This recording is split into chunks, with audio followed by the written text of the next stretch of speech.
오늘 함께 봉독한 말씀을 통해서 하나님께서 저 여러분에게 은혜 주시길 원합니다. 오늘은 6.25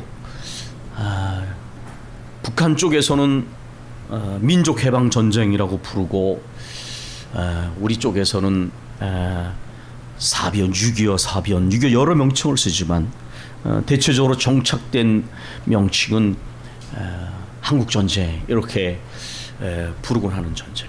어떻게 부르든지 6.25 사변이 일어난 지 73주년이 되는 날이 바로 오늘입니다. 저는 어린 시절 전방에서 자랐습니다. 태어난 곳도 연천이고 제가 요즘으로 말하면 초등학교, 국민학교를 다닌 것도 경기도 파주, 문산에 가까운 전방 지역에서 학교를 다녔습니다. 신장로라고 불리는 아스팔트 길은 비가 억수같이 내려야 1시간 한 대씩 있는 버스를 타거나 어쩌다가 경운기를 얻어 타고 가는 길이고, 대개는 12월이 산길을 걸어서 초등학교를 왕복을 통학을 했습니다. 어른들 말씀에 의하면 그 산길은 탱크가 6.25 때 탱크가 다녀서 생겨난 길이라고 했습니다. 사람이 다니다면 그렇게 넓은 길이 생길 수 없는데 때로는 무덤이 반쪽이 난 것이 있기도 한 그 산길은 아마도 6.25 때 탱크가 다녀서 만들어진 길이 아닌가. 학교를 오가는 길에 저희는 대남방송을 들으면서 학교를 다녔습니다. 비교적 그 대남방송의 내용이 이해하고 알아들을 수 있을 만큼의 크기로 들려왔으니까 멀지 않은 것이지요. 또 저희는 산에 올라가 칡뿌리를 캐려고 하면 많은 북한에서 날린 삐라를 발견할 수가 있었습니다. 때로는 그 삐라가 뭉치로 떨어지기도 하고, 때로는 우리 쪽에서 보낸 삐라가 기류가 거꾸로 흐르는 바람에 남한에서 날린 삐라가 우리 쪽에 떨어지는 일도 있었는데, 그런 삐라는 저희의 삶의 일상이었습니다. 그래서 그 삐라를 웬만큼 주워다가 학교에 내도 학교에서 별로 관심이 없어요. 한 2,000장 뭐 이렇게 갖다 주면 학교에서 잘했다고 상을 준, 학용품을 상으로 주었던 기억이 납니다. 저는 초등학교 때 비교적 발음이 또박또박한 국어책을 잘 읽는 학생이었습니다. 그래서 그렇게 하다 보니까 웅변을 하게 됐는데, 교내의 웅변대회에 반을 대표해서 나가면 지금도 한 웅변대회 나갔던 기억이 납니다. 그때 웅변대회는 대개가 방공 웅변대회였습니다. 6월의 태양 아래 이런 원고로 시작되는 원고였는데, 연습하는 가운데 제가, 아이들이 그렇잖아요. 6월의 태양 아래 그랬더니 담임 선생님 굉장히 좋은 분이었는데, 이 녀석아 차라리 해골의 태양 아래 그래라. 6월의 태양 아래가 아니라 6월의 태양 아래야. 이렇게 말씀하셨던 기억이 납니다. 아이들의 웅변대조차도 그 순수한 그때도 무찌르다 공산당 북해군, 그리고 그림을 그리면 저쪽 북한은 괴물로 빨간색으로 그려진, 이것이 일상이 되는 시절을 보냈습니다. 제가 다니던 초등학교 뒤에는 비교적 봉우리가 높은 산이 있었는데, 거기에는 군사기지가 있었는데 레이더 기지가 있었습니다.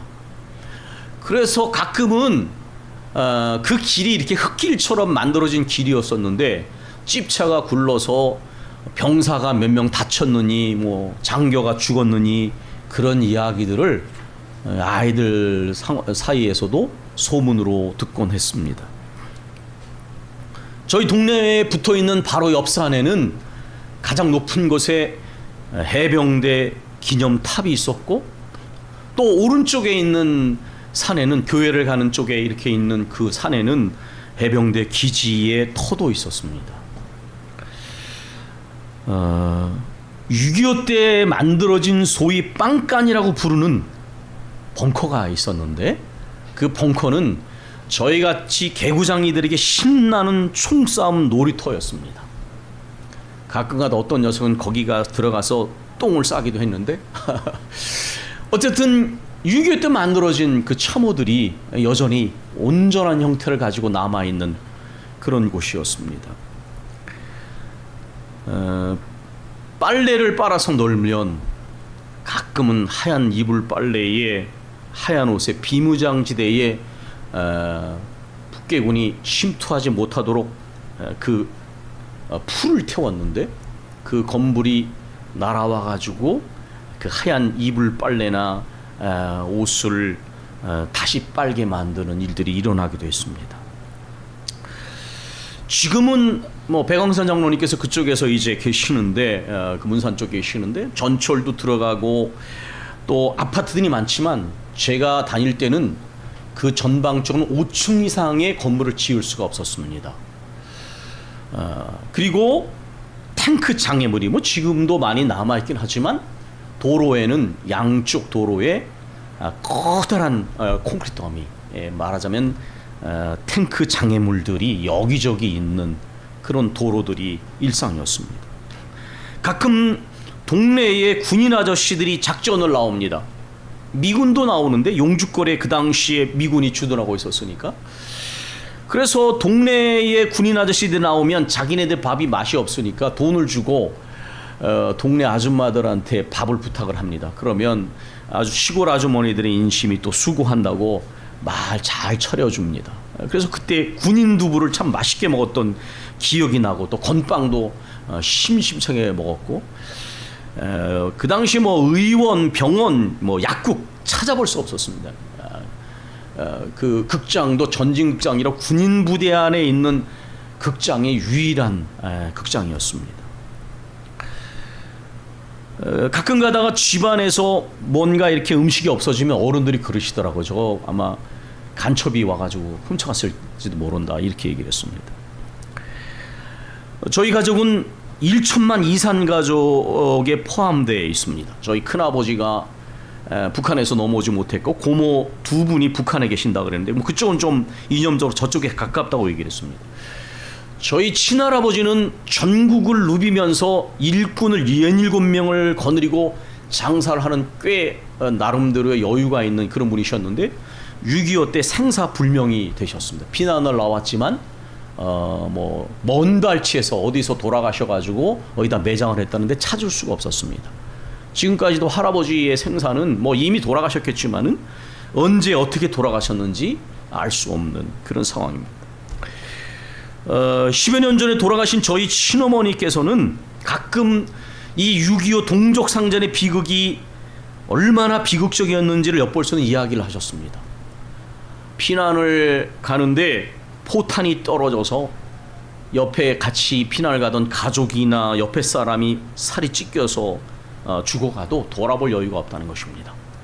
그 포탄 떨어진 자리에 납작 엎드립니다. 왜냐하면 경험으로 아는 거예요. 이 중력 때문에 포탄은 제자리에 떨어지지 않기 때문에 포탄이 떨어진 그 자리에 가서 엎드린다는 것입니다. 여러분 생각해 보시오. 얼마나 끔찍하고 비참한가. 사람이 살이 찢겨서 죽고 가족이 죽는데도 그 시신을 수습할 여유가 없는 거예요.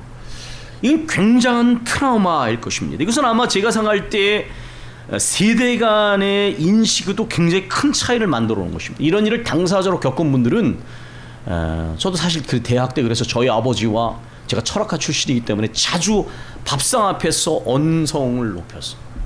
저희 아버지는 6.25 세대이고 저희 할아버지가 그렇게 생사불명에 돌아가셨는데 생각만 해도 북한과 관련된 얘기는 치를 떠는데 이 대학생들이라는 녀석들이 대학 그 허리 졸라면 대학에 보낼 때 맨날 데모를 하고 있는 거예요. 그러니까 다 빨갱이다 이렇게 과격하게 말씀하셨는데 사실 그 과격함은 상처에서 오는 거예요. 상처에서 오는 거예요. 요즘 세대도 제가 학교 대학의 수업 시간에 물어봅니다. 몇 년도에 우리나라가 해방이 됐느냐, 몇 년도에 전쟁 6.25 한국 전쟁이 일어나느냐 대답을 하는 아이들이 한두 명밖에 안 됩니다. 그냥 먼 나라 이야기처럼 옛날 이야기처럼 그 관심도 없어요. 그런 세대와 가족이 이산가족으로 남아있고 그렇게 죽어간 가족에 대한 트라우마를 가지고는 어른들과의 사이에는 깊은 인식의 차이가 있을 수밖에 없는 거예요. 1950년 6월 25일 날 한국 전쟁이 일어났고 1953년 7월 27일을 정전 협정을 맺은 정전. 전쟁이 끝난 것이 아니라 쉬고 있는 거죠. 벌써 오랜 세월이 흘렀습니다. 16개국이 유엔의 결정에서 참여했고 11개 국가가 의료 지원을 했습니다. 그런데 수백만의 사람이 죽었습니다. 여러분, 수백만이라는 단어, 요즘에는 이 통계라는 게 문제예요. 수백만 명이 죽었다고 하는 것은 엄청난 일입니다. 한 사람이 죽어도 가족이 있고 그 사람의 생명이 얼마나 소중한데 수백만 명이 죽었습니다. 수백만 명이 죽거나 실종당했습니다. 수많은 병사들, 민간인들이 죽거나 많은 일들이 일어났습니다. 1000만 명 이상이 집을 잃고 난민이 되었으며 100만 채 이상의 건물이 무너졌고 1000만 가구 이상이 무너졌습니다. 상업시설 절반이 파괴가 됐고 교통과 통신이 마비됐고 국민의 삶이 피폐했으며 이념적 갈등 속에서 깊은 상흔을 남긴 일이었습니다. 지금도 세계 유일한 분단 국가는 우리나라입니다. 그리고 우리는 지금도 웬만한 북한에서 어떤 일이 일어나도 별로 저하지만 전 세계에서는 우리보다 더 긴장을 합니다. 세계에서 가장 위험한 국가, 남북이 수많은 지뢰와 수많은 전쟁 무기 속에서 언제든 일촉즉발 전쟁이 일어날 수 있는 나라인데 우리나라 국민들은 정작 굉장히 불감증입니다. 외신이 어떤 보도를 하면 그 나라에서는 지금 전쟁이 난다 이렇게 말하는 우리나라 사람들은 아무 걱정도 안 하고 그냥 일상을 살아갑니다. 그러나 사실 늘 그렇지만은 여러분, 조그만 이상한 소식이 들리면 벌써 슈퍼마켓에 물건이 동나지 않습니까?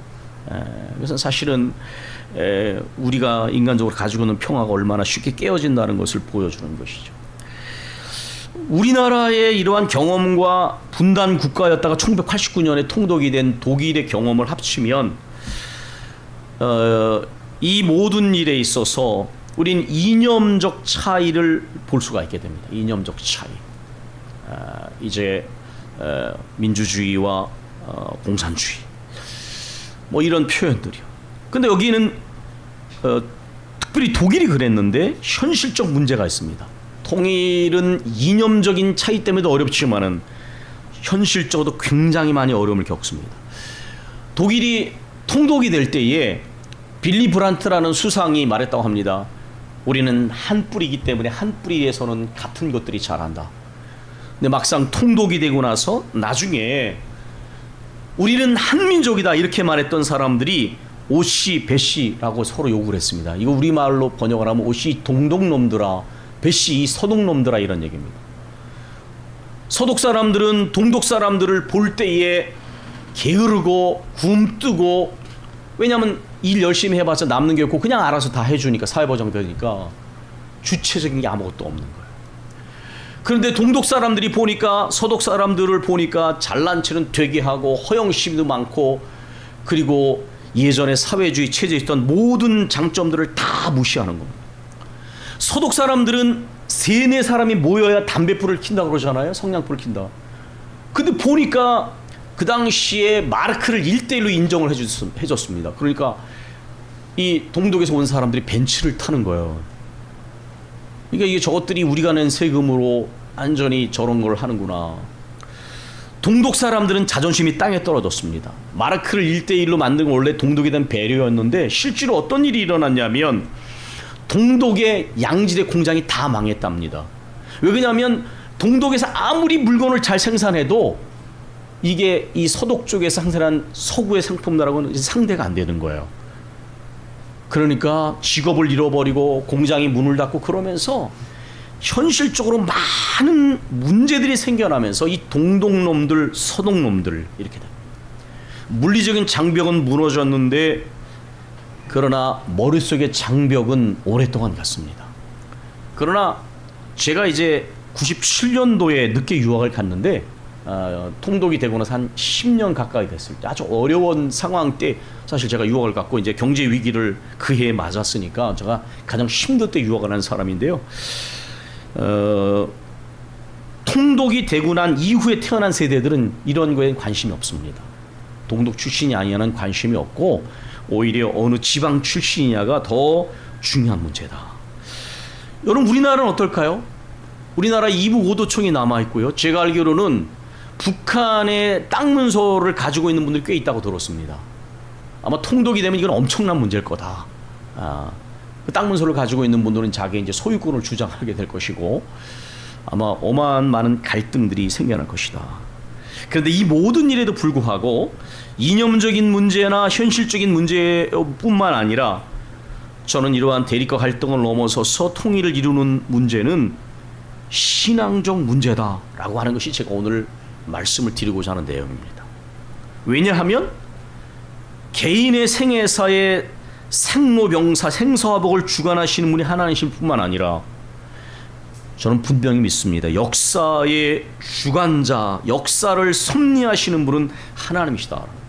인간이 하는 것처럼 보여도, 강대국이 지배하는 것처럼 보여도 우리가 역사를 다루다 보면 저것은 누구도 예측하거나 의도적으로 조장한 것이 아닌데도 일어나는 일들을 보면 하나님은 역사의 주관자시다. 마치 요셉이 형들은 나를 해하려 했으나 하나님은 그 악을 선으로 바꾸셨다. 그리고 우리의 가족과 만민을 구원해 하셨다. 바로 이 섭리신앙 아닙니까?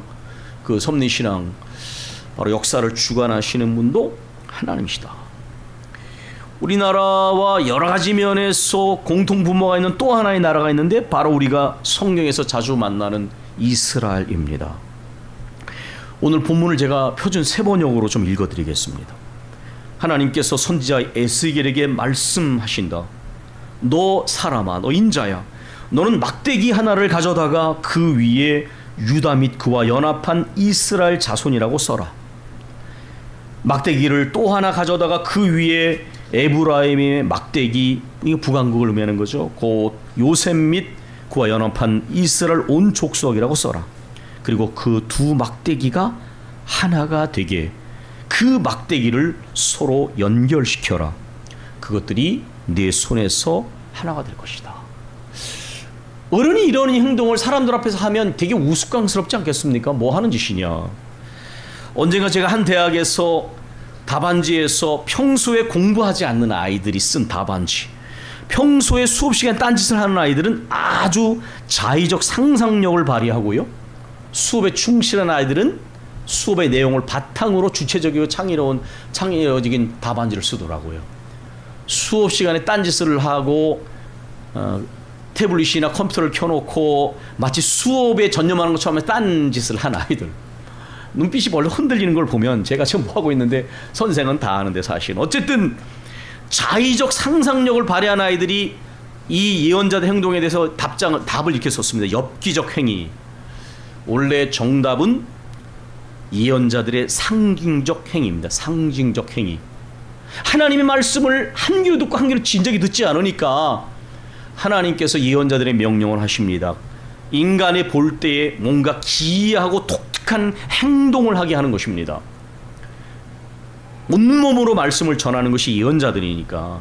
그래서 그런 기이한 행동을 통해서 주목하게 만들고 하나님이 하시고자 하는 일을 생각하게 만드는 것, 이게 바로 예언자들의 상적 행위인데, 이 막대기를 이렇게 두 개 준비해서 합치게 하는 것은 바로 예언자들의 상징적 행위 중에 한 예입니다. 37장에는 처음에 마른 뼈 환상이 나오지 않습니까? 에스겔 골짜기에 하나님께서 친히 이 환상의 의미를 해석하게 하신 하나님께서 이 지금의 이 본문에 대해서도 친히 해석을 하십니다. 네 민족이 내게 묻기를 이것이 무슨 뜻인지 우리에게 일러주지 않겠느냐 하면 너는 그들에게 말해 주어라. 나 주 하나님이 말한다. 내가 에브라임의 손안에 있는 요셉과 그와 연합한 이스라엘 지파 북왕국의 막대기를 가져다 놓고 그 위에 유다 남왕국의 막대기를 연결시켜서 그 둘을 한 막대기로 만들겠다. 그 둘이 내 손에서 하나가 될 것이다 하셨다고 하여라. 제가 방금 읽은 표준 세번역의 오늘 본문의 제목을 보니까 뭐라고 되어 있냐면 남북왕국의 통일 이렇게 붙여져 있습니다. 남북왕국의 통일. 역사적으로 뿌리 깊은 갈등들. 왜냐하면 북왕과 남왕국은 서로 간에 이 사울 집안 또 이 다윗 집안 많은 갈등들 또 여러 가지 역사 속에 일어나는 어떤 전쟁들과 대립들 때문에 하나가 되기 어려운 그런 과거의 기억들이 있습니다. 더군다나 나라가 한 나라는 아시리아에게 멸망해가지고 망했고 또 한 나라는 바벨론에게 망해서 간 나라들, 이미 나라가 망해 포로로 끌려간 백성들에게 하나님이 이렇게 희망을 선포하십니다. 20절과 28절을 보면 나주 하나님이 말한다. 그리고 내가 무엇 할 것이다, 이렇게 내용들이 나오는데 대체적으로 5가지 내용.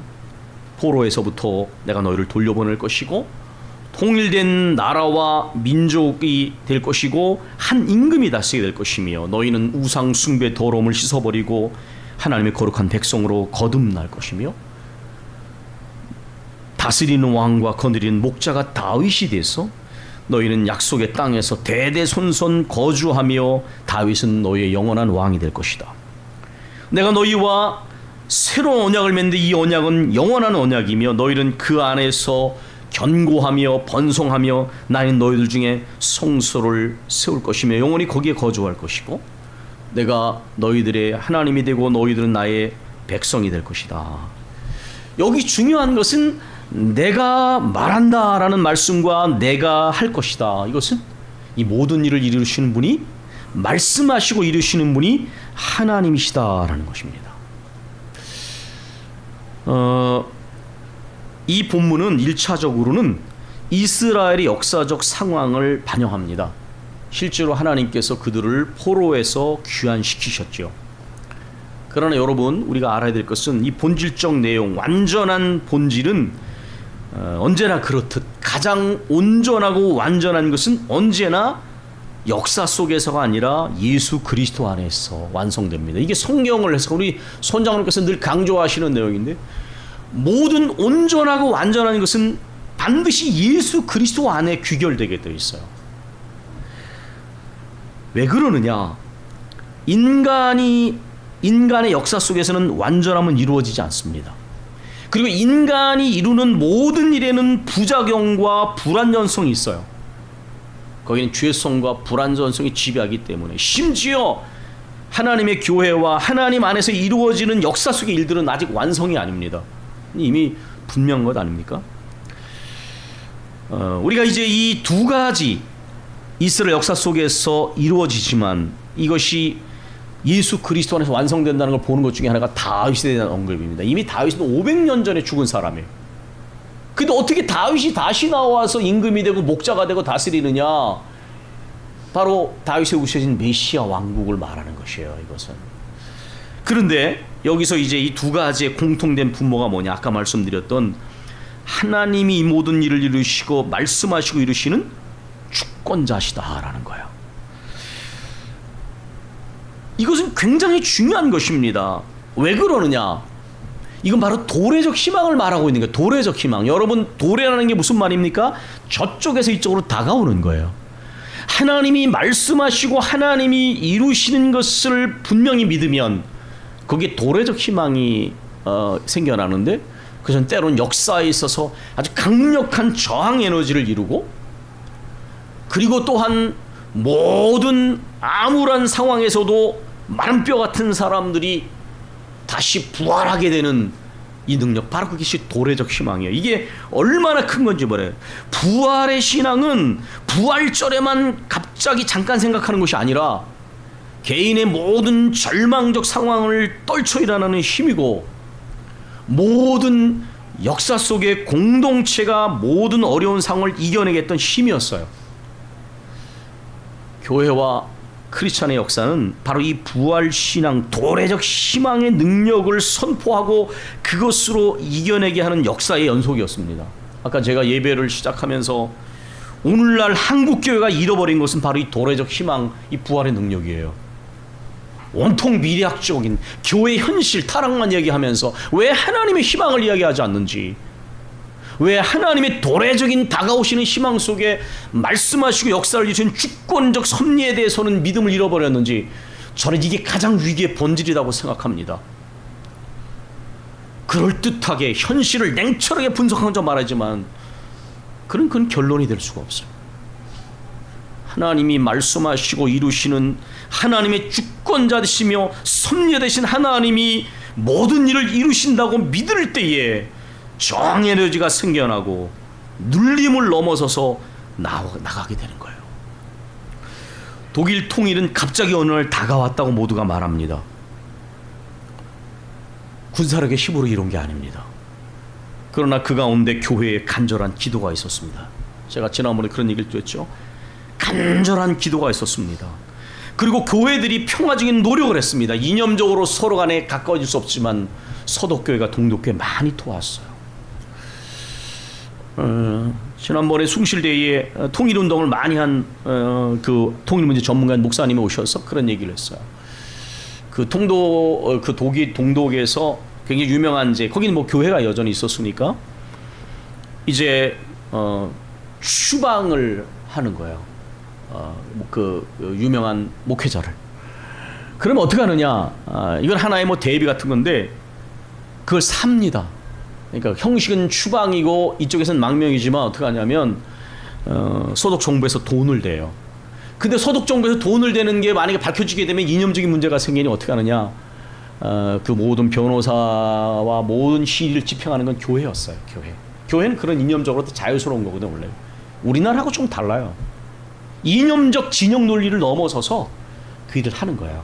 정부에서 돈을 대지만 그러나 교회는 하나님 나라 속하니까 그래서 많은 기독교 중요한 인사들이 그런 식으로 이렇게 서구 쪽으로 넘어온 거예요. 누구죠? 그 리차드 범브란드 목사님도 그런 예 중에 하나이고. 우리나라 교회는 좀 투박한 것 같아요. 이런 부분 많이 공부를 좀 해야 되는데 오히려 진영 논리의 교회가 편승해 있는 거 그걸 넘어서지 못하고.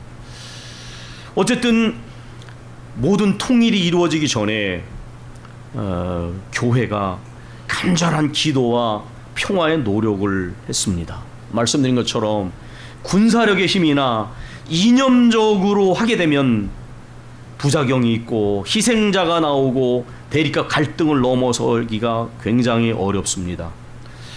그런데 하나님이 이끄시고 하나님이 통일을 선물로 주시면 그런 문제들이 아주 줄어들게 됩니다. 인간이 그런 민감성을 갖지 못하기 때문에 문제가 생기지만 저는 그래서 오늘 이제 6.25가 일어난 73주년을 맞으면서 이념적인 문제들, 현실적인 문제들 우리가 거기에 따라서 가기는 굉장히 어려울 것입니다.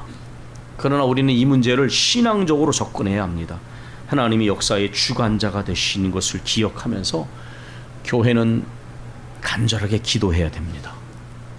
물론 그러면서 이런 현실적인 분석 속에서 해야 될 일을 준비해야 됩니다. 우리가 하는 작은 노력이 뭐냐면 청년부에서 이 일을 북한 선교를 하는 돕는 일을 하는데 기회가 된다면 조금 더 깊이 체계적으로 해야 될 일을 찾아야 될 것입니다. 그러나 아마 우리 청년들 세대들은 적어도 이 통일에 대한 문제들이 현실적으로도 굉장히 큰 영향을 미칠 거예요. 그렇기 때문에 우리가 또한 신앙적으로 하나님께 기도하면서 이 모든 일을 준비해야 될 텐데 이 모든 일의 한복판에 가장 중요한 것은 역사의 주관자 섭리하시는 분은 하나님이시다라는 분명한 고백입니다. 이 고백 속에서 나머지 일들이 함께 따라가야 되지 않을까 생각합니다. 우리 함께 기도하겠습니다.